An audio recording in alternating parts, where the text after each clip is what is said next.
Kama miaka 11 hukuelewa hesabu na unaona inakusumbua ama hujawahi kushika, ama katika vile unaona maisha yako ikienda, unaona huwezi fanya kazi itahitaji hesabu. Hesabu hii ambayo umesoma miaka 11 inaweza kukusaidia tu katika mambo mengine. Kwa sababu nasema hivyo kwa sababu kuna watu ambao wanaweza sema sasa mtoto akiwa hajafanya hesabu atakuwa anaweza kuhesabu pesa zake, atakuwa anaweza fanya hivi, hatakuwa anaweza fanya hivi. Lakini kumbuko ya kwamba mtoto huyu amesoma hesabu miaka 11.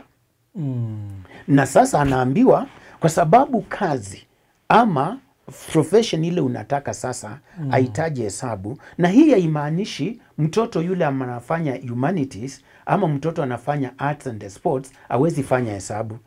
Inasemekana optional ni kwa hiari. Hesabu itakuwa, lakini mwenye kupenda ndiye ataifanya.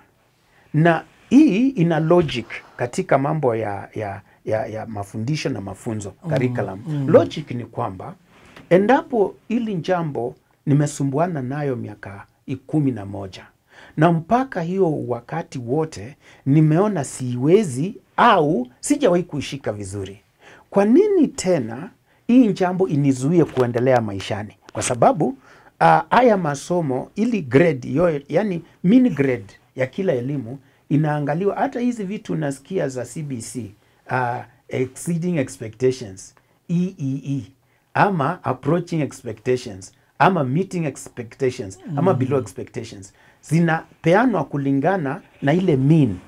Asipeani kwa, yani zinapeanwa kama hiyo masomo yote imeratibishwa, imeorodheshwa pamoja. Kwa hivyo huyu mtoto sasa ambaye hakuwa mzuri kwa hesabu, alafu ni mzuri kwa mambo anaweza kuwa wakili, anaweza kuwa mwanahabari kama nyinyi, anaweza kuwa mtu wa kitu ingine ambayo hitaji hesabu.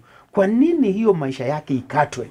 Kwa sababu anaambiwa hesabu yake ikuwa mzuri. Kwa hivyo hiyo msemo wa katibu wa elimu, mimi kama msomi, mimi nina usupport 100%.